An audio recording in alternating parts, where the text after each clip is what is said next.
నమస్తే. ప్రస్తుతం మనతో పాటు సీనియర్ జర్నలిస్ట్ భరద్వాజ్ ఉన్నారు. ఆయనతో మాట్లాడదాం. నమస్తే సార్. నమస్తే అండి. సార్ వల్లభనేని వంశీ జైల్‌లో ఉన్నప్పుడే వర్చువల్ మీటింగ్ జడ్జితో నడుస్తున్నప్పుడు అరుపులు, కేకలు వినిపించాయి అని జెప్పేసి జడ్జ్ ఆయన బెయిల్ పిటిషన్‌ని క్యాన్సెల్ చేశారు అని అంటున్నారు. అసలు ఎలా చూడొచ్చంటారు సార్? నిజంగానే అరుపులు, కేకలు వేరే వాళ్ళు ఇచ్చారు అని అంటున్నారు. లేకపోతే ఈయననే ఇచ్చారు అని అంటున్నారు. ఏది నిజం అంటారు సార్? అంటే ఆర్గ్యుమెంట్లు ఆన్‌లైన్‌లో జరిగినప్పుడు లాయర్ ఉంటారు. వాళ్ళ కౌన్సిల్ ఉంటుంది. ఆ కౌన్సిల్ ఆర్గ్యూ చేస్తూ ఉంటుంది. ఏదైనా కావాలంటే జడ్జి గారి కోరిక మేరకు మాత్రమే యువతలో ఉన్నటువంటి వాళ్ళు మాట్లాడాలి.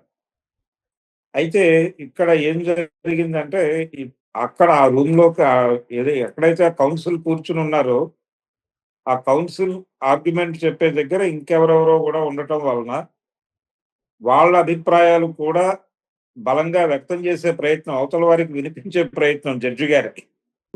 ఈ ప్రయత్నం చేయటంలో భాగంగా వాళ్ళు ఇన్సిస్ట్ చేసే ప్రయత్నం కూడా చేసుంటారు. అలా అరిచుంటారు. లేదు వీళ్ళ ఆర్గ్యుమెంట్ నచ్చని వాళ్ళు కూడా అక్కడుండి, అంటే ఎదురు వాళ్ళు, అంటే ఆ ఎక్స్ పార్టీ వాళ్ళు కూడా అక్కడుండి, "ఏం మాట్లాడుతున్నారు మీరు?" అంటే కోర్ట్‌లో మనం జనరల్‌గా ఇలా అరుచుకోవడానికి అవకాశం ఉండదు ఫిజికల్‌గా. కానీ ఈ ఆన్‌లైన్ వ్యవహారంలో ఒకవేళ వాళ్ళు అక్కడే ఉంటే డిఫెన్స్ కౌన్సిలు, అలాగే కౌంటర్ పార్ట్ అంతా ఒకే దగ్గర ఉంటే గనక డెఫినెట్‌గా ఆర్గ్యుమెంట్ జరుగుతుంది. హ్మ్. ఈ హీటెడ్ ఆర్గ్యుమెంట్ అనేది అవతల వాళ్ళకి డిస్టర్బెన్స్ గానే ఉంటుంది. పైగా కోర్టు హాలు చాలా ప్రశాంతంగా ఉండాలని జడ్జి గారు అనుకుంటారు. అంటే ఇరుపక్షాల వాదనలు విన్న తర్వాత ఒక నిర్ణయం తీసుకోవాలాయన. అలాంటిది అసలు ఎవరి బాధ ఏమిటో అర్థం చేసుకోవటానికి, అంటే ప్రాపర్‌గా వీళ్ళు పేపర్ సబ్మిట్ చేయాలి. ఆ పాయింట్ వైస్ చెప్పేసి ఆపేయాలి. ఆపేస్తే వారు నిర్ణయం తీసుకుంటారు. అలా కాకుండా వీళ్ళ మధ్య ఘర్షణ వాతావరణం నెలకొని, వీళ్ళలో వీళ్ళు అరిచేసుకుంటే ఆయన నిర్ణయం ఎలా తీసుకుంటాడు జడ్జి గారు? అందుకని వెరసి ఇప్పుడు నష్టపోయింది వంశీ పాపం. బెయిల్ దొరక్క. ఇది వాంటెడ్‌గా జరిగిందని రేపు పొద్దున అతను మాట్లాడొచ్చు. హ్మ్. అంటే నా ఆర్గ్యుమెంట్ నేను చెప్పుకుంటున్న టైంలో ఎవరో వచ్చి డిస్టర్బ్ చేశారు. దానివల్ల నాకు బెయిల్ అవకాశం పోయింది అని చెప్పి మాట్లాడతాడు రేపాయన. ఆయన తరఫున అడ్వకేట్ ఎవరో ఆ కౌన్సిల్ మాట్లాడతారు. ఓకే. ఏదేమైనా ఇలాంటి బెయిల్ పిటిషన్‌లు ఇలాంటి వాటికి సంబంధించి ఆర్గ్యుమెంట్లు జరిగేటప్పుడు గోప్యంగానే జరుగుతాయి. అంటే చాలా వరకు ఈ మధ్య ఆన్‌లైన్ వీటిని అడ్మిట్ చేస్తున్నారు. ఈ ఆన్‌లైన్ వలన ఏదో వీళ్ళు ఆఫీస్‌లో ఉండి ఆర్గ్యూ చేస్తారు గానీ, జడ్జి గారి ఇంటికి స్టాఫ్ ఎళ్లి అది ఏ టైం అయితే అప్పటి వరకు వాళ్ళు అక్కడ ఉండాల్సిన పరిస్థితి ఏర్పడుతోంది. హ్మ్. ఇది ఒక స్ట్రగుల్ నడుస్తోంది జైలు స్టాఫ్‌లో. ఓకే. కానీ చాలా వరకు ఆన్‌లైన్‌లో అయినా కేసులు తొందరగా చేద్దామనేటువంటి ఆదుర్దాతో కోర్టులు రాత్రి వరకు నడిచిపోతున్నాయి. హ్మ్. అలా ఒక అవకాశం దొరికింది ఇతనికి. వల్లభనేని వంశీకి. దొరికినప్పుడు ఆ అవకాశం ఇలా దుర్వినియోగం అయిపోయి ఫైనల్‌గా ఆయన ఏ నిర్ణయం తీసుకోకుండానే జడ్జి గారు మీటింగ్‌లో నుంచి వెళ్ళిపోయాడాయన. బయటికెళ్ళిపోయాడు. దాంతో ఇప్పుడు మళ్ళీ చేయాలి. ఇప్పుడు మేబీ ఆయన రెగ్యులర్ కోర్ట్‌లో ఆర్గ్యుమెంట్స్‌కి వేస్తాడు. అంటే మళ్ళీ పిటిషన్ ఏసుకోవాలి. ఇప్పుడు ఎలాగో అది పోయింది. హ్మ్. సో, మళ్ళీ పిటిషన్ వేసుకొని దాని ఆర్గ్యుమెంట్లు ప్రాపర్‌గా వీళ్ళు ఇన్ కోర్ట్ చెప్పగలిగితే అప్పుడు ఏదైనా ఒక నిర్ణయం వెలువడేటువంటి అవకాశం ఉంది. ఇది ఎస్సీ, ఎస్టీ అట్రాసిటీస్‌కి సంబంధించిన గొడవ. ఆయన ఎవరినో వేధించాడు కులం పేరుతో అనేది దాని మీద నమోదైనటువంటి కేసుకు సంబంధించిన బెయిల్ పిటిషన్ తాలూకా గొడవ ఇది. ఇతని మీద ఇంకా చాలా కేసులున్నాయి. ఇదొకటే కేసు కాదు. ఈ కేసులో బెయిల్ వచ్చేస్తే ఆయన బయటకొచ్చేస్తాడని కాదు. ఈ కేసులో బెయిలొస్తే మిగిలిన కేసుల్లో కూడా నెమ్మదిగా మూవ్ చేసుకొని ఎలాగో అలాగో 4 బెయిల్స్ తీసుకొని పోసాని కృష్ణమురళి ఎలా బయటపడాలో అలాగే బయటపడతాడు ఇతను గూడా. హ్మ్. కాకపోతే అక్కడ సిమిలర్ కేసులు, ఇక్కడ డిఫరెంట్ కేసులున్నాయి. ఇతను ఇంకొంచెం ఎక్కువ రోజులు హోల్డ్ చేసేటువంటి ప్రయత్నం చేస్తున్నారు.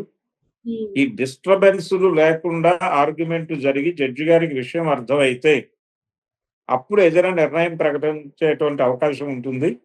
ఆ వాతావరణం కల్పించుకోవటానికి మరి వల్లభనేని వంశీ గారి తరఫు లాయర్లు ఏ ప్రయత్నం చేస్తారు అనేది చూడాలి. ఇదైతే వెళ్ళిపోయినట్టే. అంటే ఈ పిటిషన్ ల్యాప్సెస్ అయిపోయింది.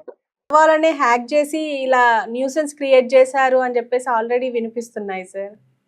జరగచ్చు. అంటే ఇప్పుడు ఒకటి ఆయన రూమ్‌లోకి అరుపులు ప్రవేశపెట్టడం ఒక పద్ధతి. లేదు, ఆ గొడవ లేదు అనుకుంటే ఇదొక పద్ధతి. అంటే మధ్యలో హ్యాక్ చేసి గొడవ అంటే డిస్టర్బెన్స్ క్రియేట్ చేయటమే. ఈ ఆన్‌లైన్ మీటింగ్స్‌లో డిస్టర్బెన్స్ క్రియేట్ చేశారు. అవతల ఆయనకి విషయం అర్థం కాల జడ్జి గారికి. దాంతో పిటిషన్ తీసి పక్కన పడేసాడాయన. సో, మళ్ళీ ఫ్రెష్‌గా వీళ్ళు మళ్ళీ అప్రోచ్ అవ్వటమే ఆయన. అప్రోచ్ అయితే ఎలాంటి నిర్ణయం తీసుకుంటాడనేది చూడాలి. ఇది ప్రూవ్ చేయాలి వాళ్ళు. జస్ట్ ఏదో ఇది ఒక ఎలిగేషన్‌గా పెట్టడం కాదు. మధ్యలో ఎవరో హ్యాక్ చేసి ఎంటర్ అయ్యి ఈ గొడవ చేశారు అనేది ప్రూవ్ చేయాలి. ఆర్గ్యుమెంట్ కాదు. ప్రూవ్ చేయటానికి సంబంధించి ఎవరిని సంప్రదించాలి? ఎలా దానికి సంబంధించిన వివరాలు సేకరించాలి? అనే దాని మీద దృష్టి పెట్టగలిగితే కోర్టుకి ఎవిడెన్స్ ప్రొడ్యూస్ చేసినప్పుడు మాత్రమే వీళ్ళ ఆర్గ్యుమెంట్‌కి వాల్యూ ఉంటుంది. లేకపోతే మీరేదో కాకమ్మ కబుర్లు చెప్తున్నారా అంటాడాయన. మీరెలా అలౌ చేశారంటాడు. అసలు ఈ గొడవతో ఆయనకు సంబంధం లేదు.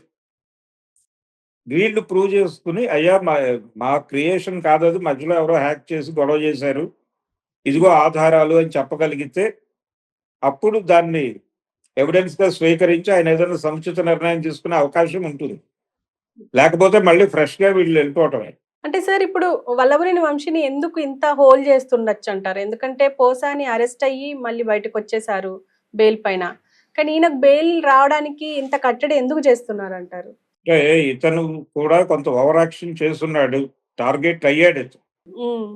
టార్గెట్ అవ్వటానికి సంబంధించి ఇతను మాట్లాడిన మాటలు కొన్ని తెలుగుదేశం పార్టీ అధినాయకుడిని, వారి కుమారుడిని, వారి కుటుంబాన్ని కూడా డిస్టర్బ్ చేసే పద్ధతిలో ఇతని దగ్గర నుంచి ఒక మాట నడిచింది. ఓకే. అంటే ఒక ప్రపంచం అవాక్కయ్యే లాంటి సమాచారాన్ని కూడా ఈయన చాలా అలవోకగా ప్రపంచం ముందు పెట్టేశాడు. జగన్మోహన్ రెడ్డి రాజ్యం నడుస్తున్న రోజుల్లో. దాని తాలూకా ఫలితం ఇప్పుడు అనుభవిస్తున్నాడు.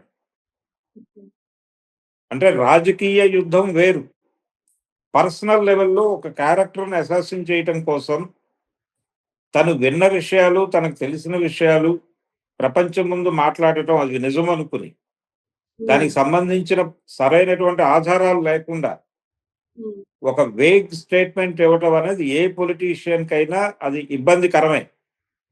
అలాంటి ఒక ఇబ్బందికరమైన ప్రకటన చేసి ఇరుక్కున్నాడు ఇతను. ఇప్పుడు దానికి సంబంధించి ఎలా బయటపడాలి అనేది కొట్టుకుంటున్నాడు. ఎలా బయటపడతాడనేది చూడాలి. వాళ్ళు కూడా ఆ మేరకు ఇబ్బంది పెట్టడానికి డెఫినిట్‌గా ప్రయత్నం చేస్తారు. అయితే ప్రయత్నం చేస్తున్నారు వాంటెడ్‌గా అనేది ప్రూవ్ చేసుకోగలగాలి ఇతను. ప్రూవ్ చేసుకోవడానికి టెక్నికల్ ఎక్స్‌పర్ట్‌లను పట్టుకుంటే దొరుకుతాయి. అవన్నీ కోర్టు నమ్మాలి. నమ్మినప్పుడు మాత్రమే ఇతనికి బెయిలు, ఏదైనా నెక్స్ట్ పిటిషన్ అలౌ చేస్తారు. లేదు ఈ గొడవంతా ఎందుకని మళ్ళీ ఫ్రెష్ పిటిషన్ వేసుకొని ఇన్ కోర్టు ఆర్గ్యుమెంట్ జడ్జి గారి సమక్షంలో ఆర్గ్యుమెంట్లు చెప్పి ఏదైనా ఓ పాజిటివ్ నిర్ణయం తెచ్చుకోగలిగితే బయటపడతారు. లేదంటే గనక ఇలాంటివి రేపు పొద్దున అక్కడ ఆర్గ్యుమెంట్లు జరిగినప్పుడు కూడా వీళ్ళంత ఆషామాషిగా వదిలే అవకాశం లేదు.